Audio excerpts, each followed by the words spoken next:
শহীদ প্ৰণামো তোমাক শহীদ প্ৰণামো তোমাক শহীদ প্ৰণামো তোমাক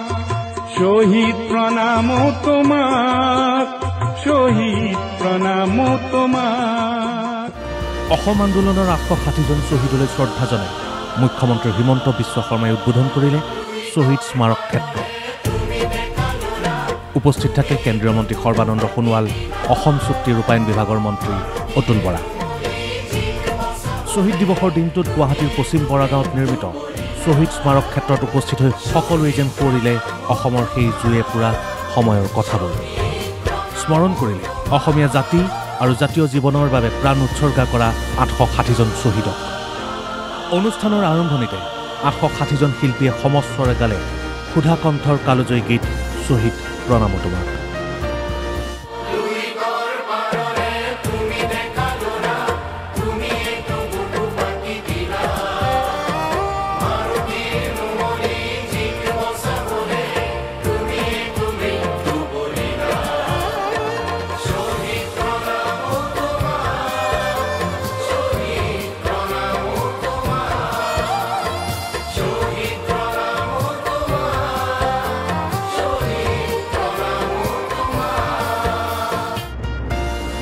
শ্বহীদ স্মাৰক ক্ষেত্ৰক লৈ মুখ্যমন্ত্ৰী হিমন্ত বিশ্ব শৰ্মাৰ পৰিকল্পনা বহুত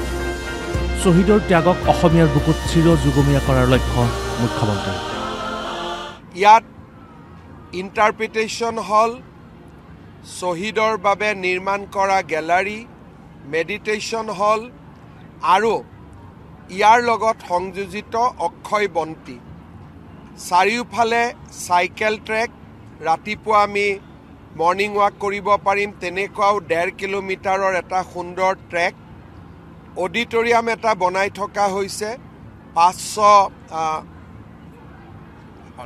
500খন আসনযুক্ত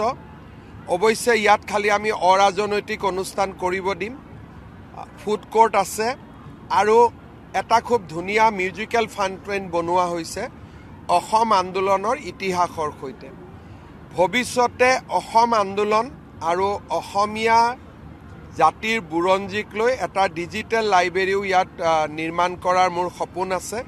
যাতে এই লাইব্ৰেৰীত বহিলেই আমাৰ জাতিটোৰ 5000 বছৰৰ যি যাত্ৰা তাক আমি চাব পাৰোঁ দেখা পাব পাৰোঁ তেনেকুৱা এটা ডিজিটেল লাইব্ৰেৰী এটা নিৰ্মাণ কৰাৰো মোৰ ইচ্ছা আছে উল্লেখযোগ্য যে শ্বহীদ স্মাৰক ক্ষেত্ৰৰ নিৰ্মাণৰ আধাৰশিলা স্থাপন হৈছিল সৰ্বানন্দ সোণোৱাল চৰকাৰৰ দিনত এই কাম বৰ্তমানৰ চৰকাৰ দিনত সম্পূৰ্ণ কৰাৰ বাবে মুখ্যমন্ত্ৰী হিমন্ত বিশ্ব শৰ্মাক ধন্যবাদ জনালে সৰ্বানন্দ সোণোৱালে সৰ্বানন্দ সোণোৱাললৈও প্ৰেৰণাৰ বাবে ধন্যবাদ মুখ্যমন্ত্ৰী হিমন্ত বিশ্ব শৰ্মাক মই যেতিয়া আপোনালোকে মোক মুখ্যমন্ত্ৰী পাতিছিল মোৰ সতীৰ্থসকলৰ সৈতে মিলি এই মহাস্থানতে আমি আধাৰশিলা আৰু ভূমি পূজন কৰিছিলোঁ আৰু আজি সফলতাৰে এই কাম সম্পূৰ্ণ কৰাৰ দায়িত্ব বহন কৰিলে আমাৰ সকলোৱে মৰমৰ মুখ্যমন্ত্ৰী ডক্টৰ হিমন্ত বিশ্ব শৰ্মা ডাঙৰীয়াই গতিকে মই হিমন্ত বিশ্ব শৰ্মা ডাঙৰীয়াক ৰাজহুৱাভাৱে আন্তৰিক ধন্যবাদ জ্ঞাপন কৰিছোঁ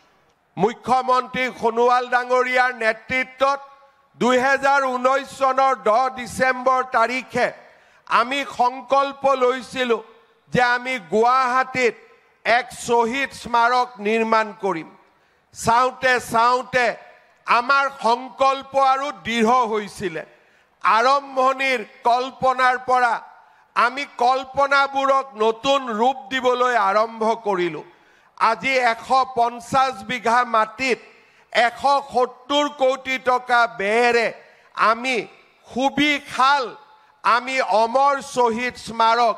নিৰ্মাণ কৰিছোঁ ভাষণত শ্বহীদলৈ শ্ৰদ্ধা অসম চুক্তি ৰূপায়ণ মন্ত্ৰী অতুল বৰা আজি শ্বহীদৰ পৰিয়ালসকলক আজি আমাৰ মাজত পাই আমি নথৈ আনন্দিত হৈছোঁ আমি শ্বহীদৰ ত্যাগক আমি কেতিয়াও অথলে যাবলৈ আমি নিদিওঁ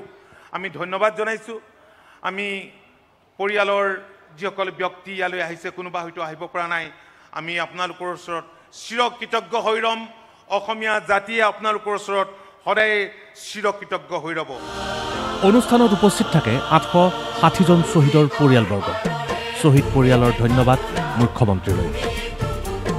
আজিৰ দিনত মোৰ দেউতা অসম আন্দোলনত শ্বহীদ হৈছিল শ্বহীদৰ কাৰণত আগৰবাৰ আহিছিলোঁ, এইবাৰো আহিছিলোঁ, বহুত ভাল লাগছে। ধন্যবাদ দিছোঁ আমাৰ মামা ছাৰক। বহুত ধন্যবাদ দিছোঁ অসম চৰকাৰক, মুখ্যমন্ত্ৰী ছাৰক বহুত ধন্যবাদ দিছোঁ। নাই, এইটো আজিৰ দিনটোত সঁচাকৈ স্মৰণীয় দিন হৈ ৰ'ব, যিহেতু 860গৰাকী শ্বহীদৰ যিটো স্মৃতি যুগমীয়া কৰিছে আমাৰ এখন চৰকাৰে, গতিকে আমি চৰকাৰক ধন্যবাদ দিছোঁ। ইমান সুন্দৰভাৱে চৰকাৰে এই অনুষ্ঠানটো ল'লে হাতত, সেইটোৱে চৰকাৰক মানে বহুত বহুত ধন্যবাদ জনাইছোঁ। কিন্তু মূল কথাটো হ'ল শ্বহীদ পৰিয়ালে কলিজাৰ পৰা শান্তি লাভ কৰা বুলি কৈছে যদিও অসম চুক্তি দফাই দফাই ৰূপায়ণৰ দাবীও কৰিছে। তেতিয়াহে মূল্য পাব শ্বহীদৰ ত্যাগে। অসম চুক্তিৰ যি 6 নং দফা আখৰে আখৰে ৰূপায়ণ কৰক, অসম চুক্তিৰ প্ৰতিটো দফা কাৰ্যকৰীকৰণৰ ক্ষেত্ৰত দৃঢ় পদক্ষেপ গ্ৰহণ কৰক। খুব কম সময়ৰ ভিতৰত যাতে এই অসম চুক্তিৰ আটাইকেইটা দফা সম্পূৰ্ণভাৱে কাৰ্যকৰী কৰে, তাৰ বাবে অসম চৰকাৰৰ প্ৰতি অনুৰোধ জনালোঁ। Bureau' report DY 365। শহীদ প্ৰণাম তোমাক।